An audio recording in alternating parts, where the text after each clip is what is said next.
കാത്തിരിക്കാനല്ലേ? എന്നാൽ കേട്ടോളൂ, ഞാനൊരു കഥ പറയാം. ഞാൻ പറയാൻ വന്ന കഥയുടെ പേരാണ് വാനമ്പാടിയുടെ ആത്മത്യാഗം.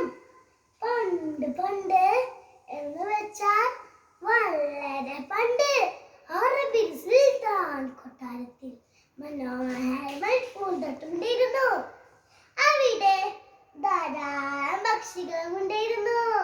ആ കൂട്ടത്തിൽ മധുരമായി പാട്ട് പാടുന്ന ഒരു വാൻപാടി ഉണ്ടായിരുന്നു. അവരോട് പാട്ട് കേൾക്കാൻ രസമാണെന്നോ.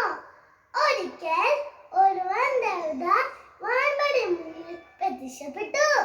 എന്നിട്ട് പറഞ്ഞു, അല്ലയോ വാൻപാടി, നിന്റെ പാട്ടുകളെല്ലാം നമുക്ക് വളരെ ഇഷ്ടപ്പെട്ടിരിക്കുന്നു. അത് കണ്ട് ഞാൻ നിനക്ക് 3 വരം നൽകാം.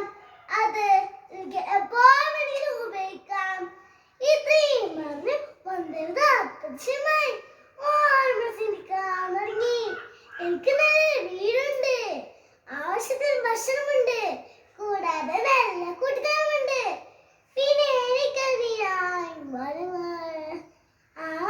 ഇതിനാണത് കൂട്ടുകാർക്ക് ലഭിക്കാം. വാൻപാടി തീരുമാനിച്ചു.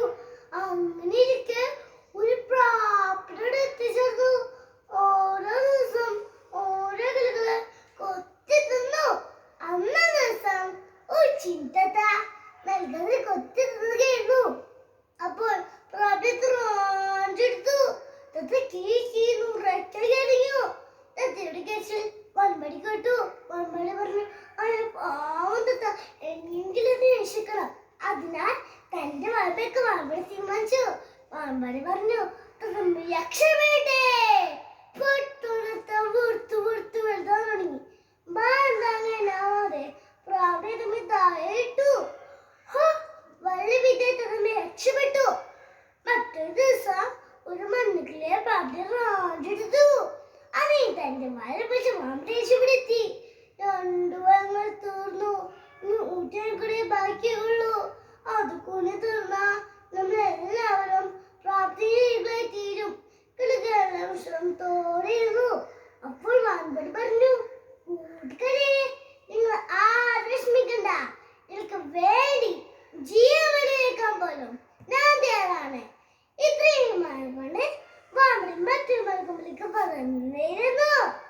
മനോഹരമായി ഒരു പാട്ട് പാടി.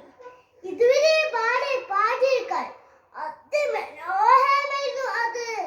അപ്പോഴാണ് പ്രാപ്തി വന്നത്.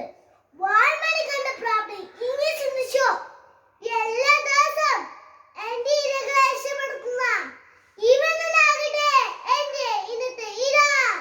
ഇത്രയും കൊണ്ട് പ്രാപ്തി റാഞ്ചെടുത്തു.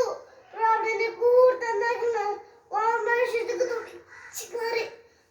കൊണ്ട് പടിയുമ്പോഴും വാൻപാടി മനസ്സിൽ ഇങ്ങനെ ചിന്തിച്ചു, ഇനി ഊരക്കൂടെ ബാക്കിയുള്ളൂ. അതെനിക്ക് ലഭിക്കണോ, അതിനാണ് കൂട്ടുകാർക്ക് ലഭിക്കണോ? വാൻപാടി മനസ്സിൽ പറഞ്ഞു, എന്റെ മാംസം വിഷമല്ലാകട്ടെ. പൊട്ടുവാൻപാടി പിടങ്ങി മരിച്ചു. ഇതൊന്നും അറിയാതെ വാൻപാടി മാംസം അതോട് കത്തിരുന്ന പ്രാപ്തി വിളിച്ചു വീണു. കൂട്ടുകാരെ, നാം ഈ കഥയിൽ നിന്ന് എന്താ മനസ്സിലാക്കുന്നത്? സ്വന്തം ജീവൻ ബലിച്ചു മറ്റു രക്ഷിക്കുന്നതാണ് യഥാർത്ഥ സ്നേഹം.